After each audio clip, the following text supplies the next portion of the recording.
Salam alaikum. Aujourd'hui, nous allons continuer le chapitre 2 et Inch'Allah, on va le terminer. La dernière fois, on s'est arrêté ici. Dosage d'une base faible par un acide fort. Donc, avant de voir les différents calculs, prenons un exemple. L'exemple que nous allons prendre, c'est une base faible par un acide fort. Base faible, c'est un H3 avec dosé par un acide fort qui est le HCl. La réaction est totale parce que l'HCl est fort. Donc, un H3 plus HCl, ça va donner un H4 plus Cl-. Donc, voyons voir cette réaction. Base faible, ça nous donne un acide conjugué qui est un acide faible plus Cl-. Le Cl-, c'est quoi? Le Cl-, c'est la base conjuguée du HCl. Il faut savoir que les bases conjuguées d'un acide fort sont tellement faibles que leur influence sur le pH est quasi nulle. D'accord? Elle est nulle. Et les bases et les acides conjugués des bases fortes, aussi, ils n'ont aucune influence sur le pH. Donc le pH, il est influencé par les acides faibles des bases faibles ou les bases faibles des acides faibles. D'accord? Donc, nous allons voir ça en détail dans la vidéo. Un H3 plus HCl donne un H4 plus Cl-. Donc, au départ, qu'est-ce qu'on a? À T est égal 0, on a une concentration de la base. On n'a pas encore rajouté de HCl, donc on n'a pas de réaction, alors on n'a pas de réactif formé. Donc, un H3 à T compris entre 0 et T équivalent. Qu'est-ce qui va se passer? Une quantité du NH3 va être consommée par une quantité du HCl qu'on va verser grâce à la burette. Donc, qu'est-ce qui va se passer? CB fois VB moins CA fois VA sur V total. Donc, on a la quantité de matière de NH3. On va soustraire la quantité de matière de HCl qu'on va verser. Cette quantité va réagir avec le NH3. C'est pour ça on soustrait. Donc, CV fois VB moins CA fois VA sur le volume total. Ici, nous avons quantité de matière moins quantité de matière sur volume. Une quantité de matière sur volume, ça donne une concentration. Donc tout ça, c'est une concentration. HCl, tout le volume qu'on va verser d'HCl va réagir complètement avec le NH3. Donc il reste rien, il n'y a pas de HCl dans le bécher.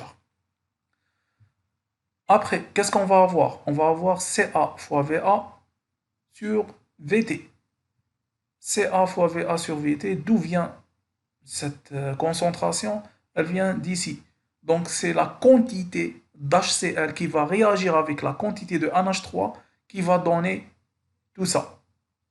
Donc c'est la même quantité de HCl qu'on va verser. C'est AVA sur Vt. Le Cl-, donc le Cl-, il provient du HCl. Alors combien d'HCl on a versé? On a versé CaVa sur Vt. Donc c'est AVA sur Vt.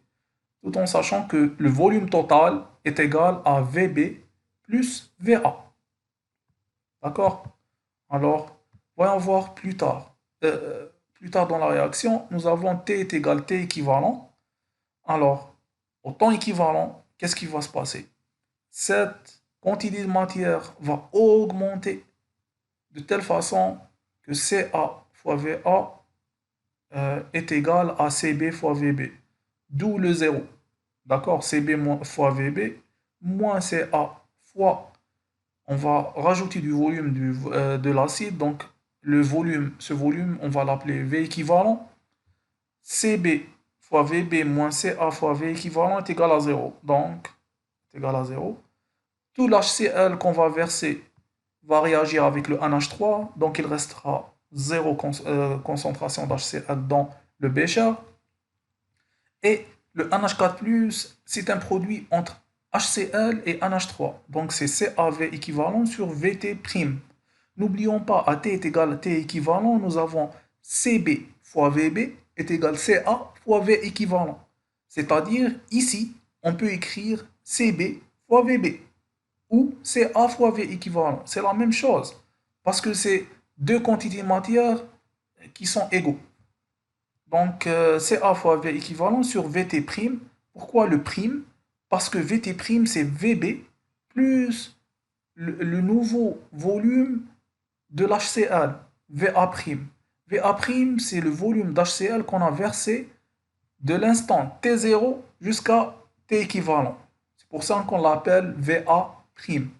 Et il se trouve que le VA prime, c'est le V équivalent. D'accord?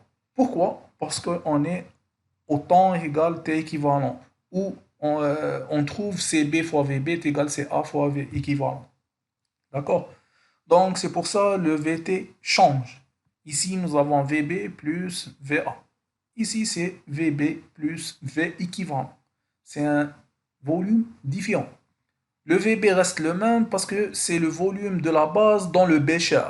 Si on dose 10 millilitres, donc le volume de la base, il va rester toujours 10 millilitres, 10, 10, 10, 10, 10. D'accord? C'est le volume de l'HCl qui change parce qu'on est en train de verser à partir de la burette. Donc maintenant, jusqu'ici, j'espère que c'est compris. Alors, à T supérieur à T équivalent, qu'est-ce qui va se passer? La base, c'est bon, on n'a plus de base. Donc, si on verse de l'acide, on ne va pas créer de la base. D'accord? Donc, ça restera zéro. L'HCl, en revanche, si on verse de l'acide, du HCl, qu'est-ce qui va se passer? Ici, pourquoi nous avons toujours eu des zéros? Parce que la quantité de HCl versée, elle réagit instantanément avec le NH3. Et vu que ici, il n'y a plus de NH3, alors l'HCl versé, il va rester dans le bécher. Donc on a Ca fois Va2'. Le Va2', c'est la quantité d'acide versé de l'instant 0 à T équivalent. D'accord? Moins Cb fois Vb. Ici, c'est Cb fois Vb. D'accord? Cb fois Vb. Cb fois Vb, c'est la quantité de matière du NH3. D'accord? Donc, c'est la quantité de l'acide versé complète dans le bécher, moins la quantité de la base qui a réagi avec l'acide durant ces phases-là. D'accord? T est égal à 0, T est égal à T. D'accord? Donc, c'est CaVa2' moins CbVb sur Vt2'. Donc, ici, pourquoi on a écrit Vt2' et pas Vt' ou Vt? Parce que le Vt2', c'est Vb plus Va2'. D'accord? Alors, voyons voir qu'est-ce qui reste du NH4+. Le NH4+, c'est un produit issu de la réaction d'HCl avec NH3. Si on n'a plus de NH3, alors le NH4+, ne va pas augmenter. Donc, la quantité de matière, vous remarquez ici, c'est la même. La quantité de matière, je vous rappelle, c'est N est égal à C fois V. C'est A fois V équivalent, c'est A fois V équivalent. D'accord?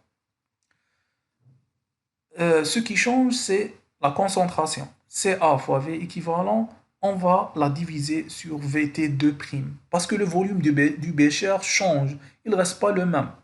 Le volume du bécher, ce n'est pas le même ici et ici. Parce que on a rajouté de l'acide. Donc Vt2' est égal à Vb plus Va2'. Voyons voir qu'est-ce qui se passe avec le Cl-. Le Cl-, c'est Ca fois Va2' sur Vt2'. Le Cl- augmente. Pourquoi? Parce que le HCl, il donne quoi? Il donne du Cl- et du H3O+. D'accord? Donc, on a une quantité euh, d'H3O+, et une quantité de Cl-. Le Cl-, c'est CaVa2' sur Vt2'. Donc, si on verse par exemple ici, à l'instant ici, si on verse 20 ml d'HCl, on va avoir une concentration Ca fois 20 sur le volume total du bécher, c'est-à-dire les 20 plus les 10 du NH3. D'accord? Mais encore une fois, vu que le Cl- ne rentre pas dans nos calculs, c'est pas important de faire, c'est de connaître les concentrations du Cl-. Parce qu'on ne va pas calculer le pH grâce aux concentrations du Cl-. On va calculer le pH grâce aux concentrations de ces trois produits-là. D'accord? Donc, à T est égal 0, voyons voir qu'est-ce qu'on a. On a une concentration d'une base faible. La concentration d'une base faible, elle se calcule par pH est égal 7 plus 1 demi pKa plus log Cb. Ou c'est 1 demi, ou c'est 1 demi fois pKe plus pKa plus log Cb. C'est la même chose. Donc vous appliquez cette loi-là ou la loi que je vous ai donnée avant, c'est la même chose. Donc pH est égal 7 plus 1 demi pKa plus log Cb. Donc le Cb, c'est quoi le Cb? Le Cb, c'est ça. Le Cb, c'est ça. D'accord? AT entre 0 et T équivalent, ça veut dire on a versé un certain volume d'HCl, mais on n'est pas encore arrivé au temps d'équivalent. Donc, comment on calcule? On va voir quelles sont les espèces qu'on a ici. On a du NH3, on a du NH4+, le Cl- ne rentre pas dans nos calculs, donc on a ça et ça. Comment calculer le pH à partir du NH3 et NH4+? Si on voit bien ici, on a une base faible et son acide conjugué. Donc, on a une quantité de base faible et une quantité d'acide conjugué. Ça nous rappelle la solution tampon. Donc, le pH, c'est pH tampon. pH est égal à pKa plus log Cb sur Ca. Le Cb et le Ca, c'est quoi? Pardon. Le Cb, c'est la concentration de la base, donc c'est tout ça le Cb. D'accord? C'est pas ça. C'est tout ça. Parce qu'on est à t supérieur à 0 et inférieur à t équivalent. On n'est pas à t est égal 0. Donc la concentration de la base, c'est ça. Et la concentration de l'acide, c'est tout ça. D'accord? Il suffit juste de faire les calculs. C'est tout. Donc, voilà. Là, cette relation est appelée la relation d'Anderson-Hasselbalch. Je vous l'ai déjà expliqué dans la vidéo précédente. Maintenant, voyons voir à T équivalent. À T équivalent, nous n'avons ni de base faible, ni d'acide fort. Nous avons juste un acide faible. Donc le pH, c'est celui de l'acide faible. pH est égal à 1 demi pKa moins log C. Log Ca. Le Ca, c'est tout ça, le Ca. D'accord? Donc, 1 demi pKa moins log C. Le C, c'est ça. D'accord? Maintenant, voyons voir comment calculer le pH à T supérieur à T équivalent. Nous n'avons plus de base faible. Par contre, nous avons un acide fort, une concentration d'acide fort et une concentration d'acide faible. Il faut savoir que le pH, si on mélange un acide fort avec un acide faible, le pH, il est dominant par l'acide fort. L'influence de l'acide faible est faible. D'accord? Donc, on prend le pH est égal au pH de l'acide fort. Donc, le pH est égal à moins log Ca. C'est quoi le Ca? C'est ça le Ca. Tout ça, c'est le Ca. D'accord? Avec Vt de prime est égal Vb plus Va de prime. Alors, maintenant, voyons voir le contraire. Ici, c'est une base faible par un acide fort. Et ici, c'est un acide faible par une base forte. En fin de compte, en réalité, c'est la même chose, juste on inverse le tout. Là où il y a CB, c'est CA, là où il y a CA, c'est CB. C'est le même tableau. D'accord? C'est le même tableau, sauf que lorsque on veut calculer le pH, c'est différent. Comment ça, c'est différent? AT est égal 0, qu'est-ce qu'on a? On a acide faible, 0, 0, 0, 0. Donc on a juste l'acide faible. Alors, AT est égal 0, si on a juste l'acide faible, le pH est égal à 1,5 pKa moins log Ca. AT compris entre 0 et T équivalent, nous avons l'acide faible et sa base conjuguée. Le Na, c'est l'acide conjugué du NaOH. Comme je vous l'ai déjà expliqué, l'acide conjugué d'une base forte ne rentre pas dans le calcul du pH parce que son influence est négligeable. D'accord? CbVb sur Vt ne va pas influencer notre pH. D'accord? Dans le calcul du pH, il n'y a aucune influence. Ce qui influence le pH, c'est la concentration de l'acide faible et la concentration de la base conjuguée. Ici, nous avons un acide faible plus sa base conjuguée. Donc, c'est une solution tampon. La solution tampon, c'est quoi son pH? C'est la loi de Henderson-Hasselbalch. C'est pKa plus log Cb sur Ca. Le Cb sur Ca, c'est quoi? Le Cb sur Ca, c'est ça. Cb, c'est la base. La base, quelle est la base entre ça et ça? C'est ça. Donc, c'est ça le Cb. Complet Hadaka, c'est le Cb. Le Ca, c'est ça. Tout ça, c'est le Ca. D'accord?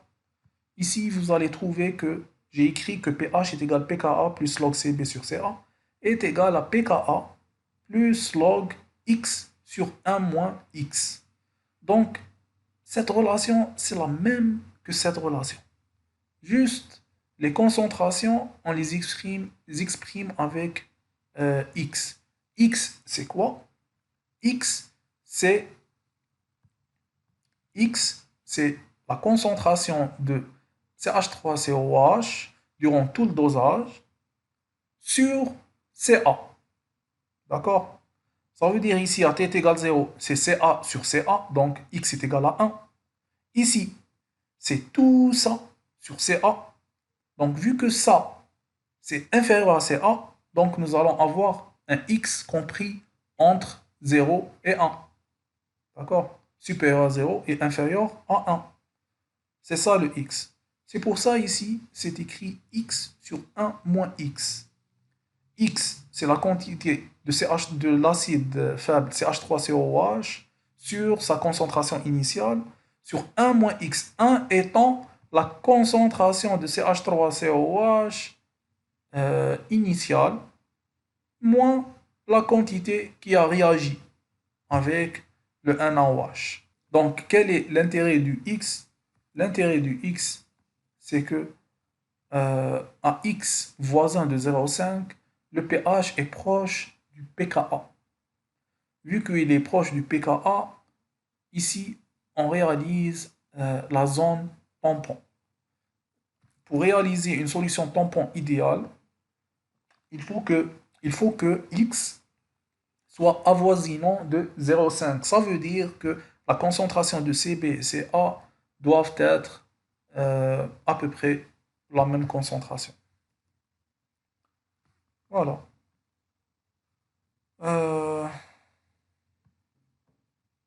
AT est égal équivalent. Qu'est-ce qu'on a? L'acide faible, on n'en a plus. La base, le peu de base qu'on verse, il réagit toujours avec le CH3COH. Donc ici, tout a réagi entre eux. AT est égal équivalent, on a la condition CAVA est égal CB fois V équivalent.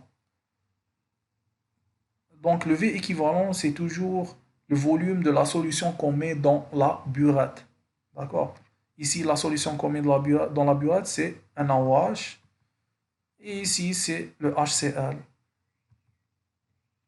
Donc, qu'est-ce qu'on a comme produit? Nous avons juste l'acide, la base conjuguée de l'acide faible. La base conjuguée, c'est une base faible.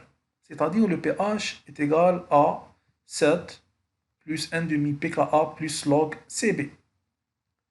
Au-delà du point équivalent, ça veut dire ici,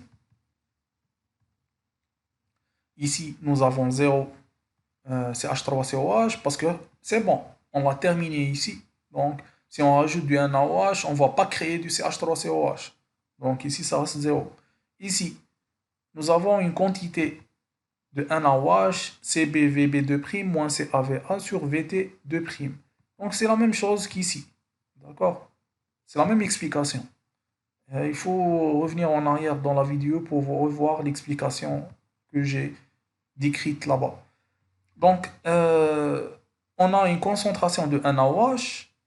La concentration de NaOH, c'est une base forte. Ici, nous avons un acide faible, une concentration d'acide faible. Le Na, on a dit, on ne l'inclut pas dans nos calculs. Donc, on va prendre en compte cette concentration et cette concentration. Les deux, c'est du NaOH et CH3CO au moins. Le NaOH, c'est une base forte. CH3CO au moins, c'est un acide, c'est une base faible. Le mélange entre base forte et base faible, toujours le pH, il prédomine par le pH de la base forte. Donc, cette base, on va la négliger. On va prendre en compte juste le pH du NaOH. Le pH du NaOH, c'est une base forte, donc pH est égal à 14 plus log Cb. Cb, c'est tout ça. D'accord? Quand on calcule ça, on va avoir la concentration de la base à T supérieur à T équivalent. Donc, voilà. Et comment on sait que on a dépassé ou on n'a pas dépassé le temps équivalent? On va voir le volume. On va nous donner dans un exercice euh, le volume, par exemple, 10 millilitres, c'est le volume équivalent. Donc, au-dessous de 10 millilitres, nous sommes là. À 10 millilitres, nous sommes là. Au-dessus de 10 millilitres, nous sommes ici. D'accord? Voilà. Donc ça, c'était l'explication pour calculer les différents pH pour les différents dosages. Donc, dosage acide fort par une base forte et base forte aussi par un acide fort. Dosage d'une base faible par un acide fort et dosage d'un acide faible par une base forte. C'est les seuls dosages que nous allons étudier dans la deuxième année, donc dans le module chimie des solutions. Alors voyons voir maintenant le diagramme de prédominance des espèces. Prédominance, c'est l'espèce qui présente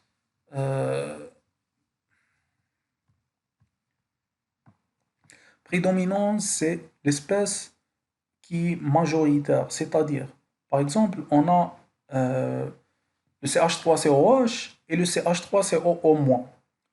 Dans ce couple acido-basique, l'espèce prédominante, c'est l'espèce dont la concentration est supérieure à 10 fois la concentration de l'autre espèce. Ça veut dire, si CH3COH est prédominant, ça veut dire la concentration de CH3COH est supérieure à 10 fois la concentration de CH3CO-. Et l'inverse est juste. Ça veut dire la réciproque est vraie également. Si CH3CO- est prédominant, ça veut dire la concentration de CH3CO- est supérieure 10 fois à la concentration de CH3COOH. Donc, prenons l'exemple de HF sur F-. Donc, HF, c'est un acide faible. Donc, c'est l'acide fluorhydrique. Donc, HF sur F- a un pKa de 3,2. Alors, le pH est égal à pKa plus log F- sur HF. Donc, quand est-ce qu'on va appliquer cette loi? Quand on a une concentration de HF et aussi une autre concentration de F-. Ça veut dire dans le bécher, on a mis du HF et aussi du F-. Si on met juste du HF, c'est un acide faible. Donc, pH d'un acide faible, pH est égal à pKa, 1 demi pKa moins log Ca. Mais si on met dans le bécher du HF et du F-, donc la relation devient une solution tampon, la relation de Hasselbalch. pH est égal à pKa plus log F moins sur HF. Alors, quand le pH est égal à pKa, le F moins est égal le HF. D'accord? La forme basique est majoritaire, ça veut dire le F- est majoritaire si pH moins pKa est supérieur à 1. D'où vient ce 1? Ça veut dire pH, si on prend cette relation-là, donc pH moins pKa, on va prendre le pKa, on va le mettre ici, est supérieur à 1. C'est quoi le 1? Le 1, c'est lorsqu'on a la concentration de F- est égale 10 fois la concentration de HF. Si on remplace la concentration de F- par 10 et la concentration de HF par 1, nous allons avoir log 10. Log 10 est égal à 1. Ça veut dire pH moins le pKa est supérieur ou égal à, est supérieur à 1. D'accord? Vous avez compris d'où vient le 1. Soit pH supérieur à pKa plus 1. Donc maintenant, si on voit l'échelle du pH, ici nous avons le pKa à 3,1. Si on dépasse cette valeur-là, pKa plus 1, l'espèce prédominante c'est F-. Si on est inférieur à cette valeur-là, pKa moins 1, le HF est prédominant. Pourquoi? Parce que la forme acide est majoritaire, c'est pH moins pKa est inférieur à moins 1. Donc, si le HF est égal à 10 et le F est égal à 1, donc log 1 sur 10 est égal à moins 1. D'accord? D'où le moins 1. pH inférieur à pKa moins 1. Entre pKa plus 1 et pKa moins 1, aucune forme ne prédomine, n'est majoritaire. Donc ici, nous n'avons aucune forme majoritaire. Ça veut dire la quantité de HF et la quantité de F- sont plus ou moins égaux ici. D'accord? Si on dépasse ces quantités, on parle d'une espèce majoritaire qui prédomine. Maintenant, parlons des indicateurs colorés. Avant de parler des indicateurs colorés, j'aimerais juste préciser ici l'intérêt de connaître ça. C'est, euh, on peut avoir dans une question d'exercice, quelle est l'espèce qui prédomine. Donc pour avoir une espèce qui prédomine, nous allons voir le pH de la solution, d'accord? Et on va le comparer à pKa plus 1 et pKa moins 1. Et on va voir si elle est supérieure à pKa plus 1, donc c'est l'espèce basique qui prédomine, c'est pKa moins 1. Inférieur à pKa moins 1, c'est l'espèce acide qui prédomine. Vous n'avez pas besoin de faire de calcul. Il faut retenir pH supérieur à pKa plus 1, c'est base faible. pH inférieur à pKa moins 1, c'est acide faible. D'accord? Les indicateurs colorés. Un indicateur coloré acido-basique est un couple HA-AH-A-. Donc c'est un couple acido-basique, les indicateurs colorés. Donc, et chaque produit, ça veut dire le AH ou le A-, nous avons une prédominance. Si on est dans un milieu acide, alors nous allons avoir une prédominance du AH. Par exemple, dans le bleu de Beaumont-Timol, le A- est jaune.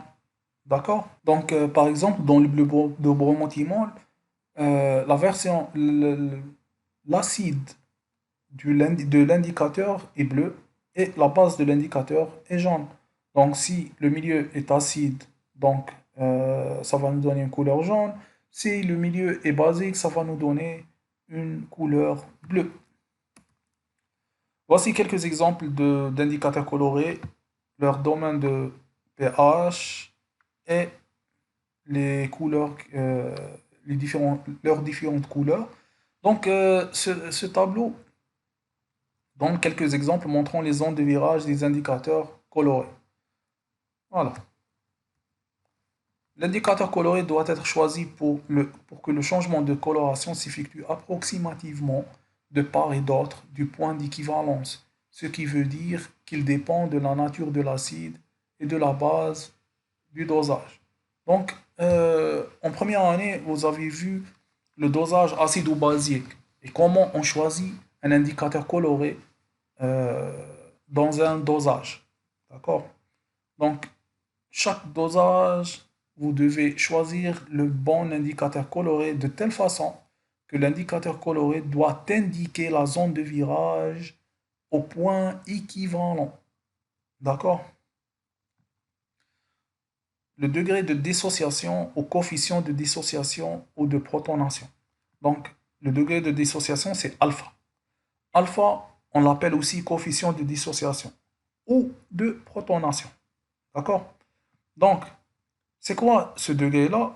Le degré de dissociation, c'est à quel point une base ou un acide peut se dissocier.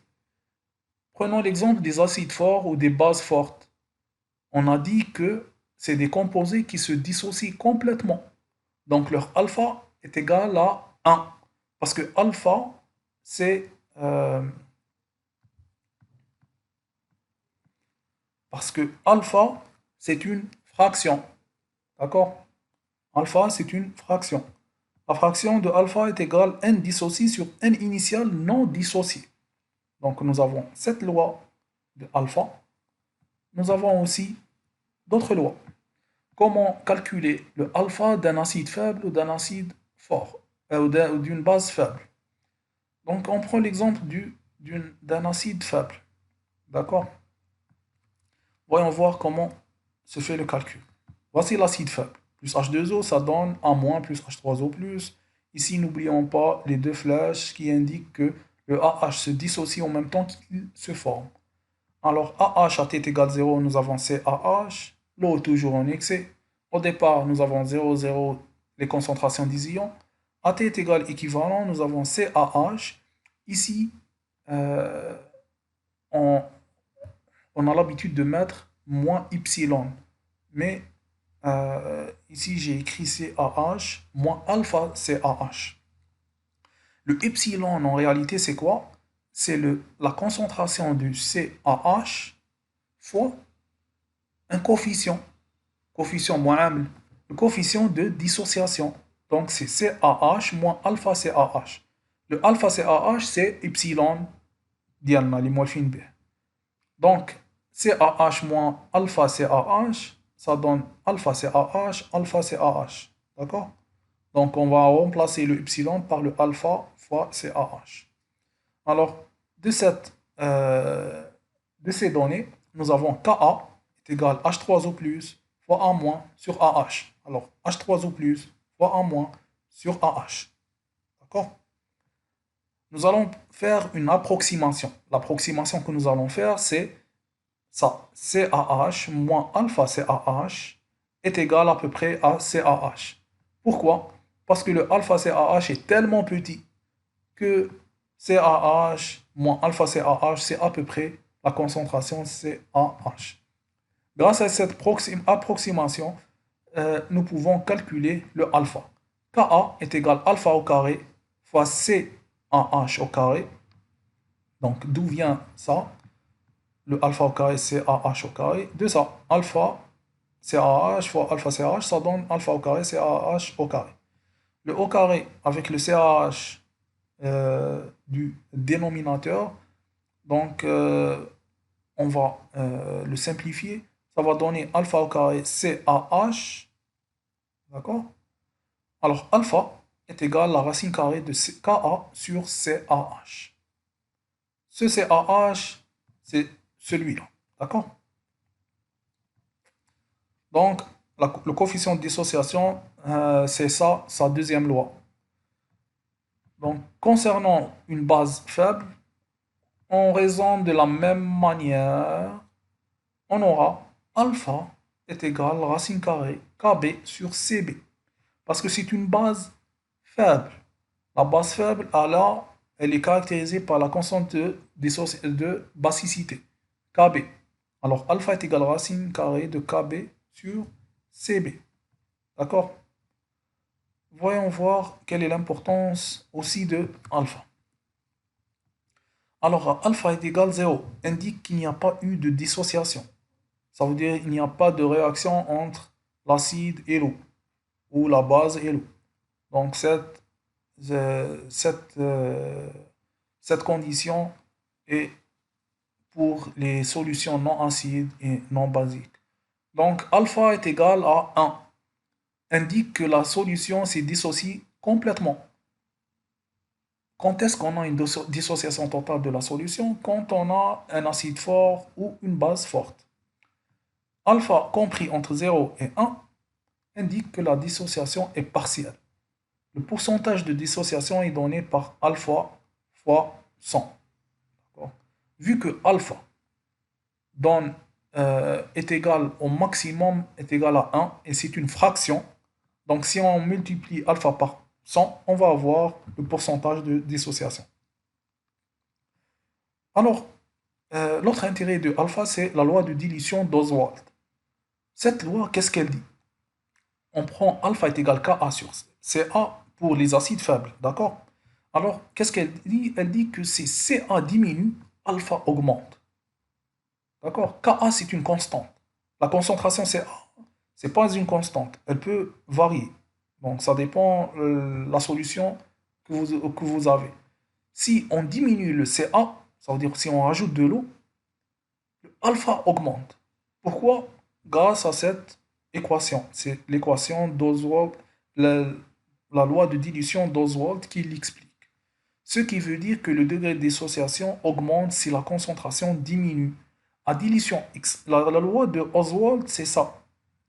À dilution extrême, l'ionisation est complète. D'accord? Ça veut dire la base faible va complètement se dissocier en, par exemple, le NH3 va complètement se dissocier en NH4+. Le NH4+, c'est un ion. C'est pour ça qu'il est écrit ici, à dilution extrême, l'ionisation est complète. D'accord? Donc, si par exemple, nous avons une base faible, la base faible, c'est alpha est égal KB sur CB. D'accord? Et on écrit ici, si CB diminue, alpha augmente. Voilà. Donc c'est ça le cours du chapitre 2. J'espère que vous avez tout compris. Le cours est très important pour la continuité pour bien faire vos séries de TD et pour bien les comprendre. Parce que dans les séries de TD, vous allez avoir des difficultés énormes si vous ne comprenez pas le cours. Alors, si vous avez des questions, n'hésitez pas. Vous connaissez mon email bmwelid2007@gmail.com. Merci.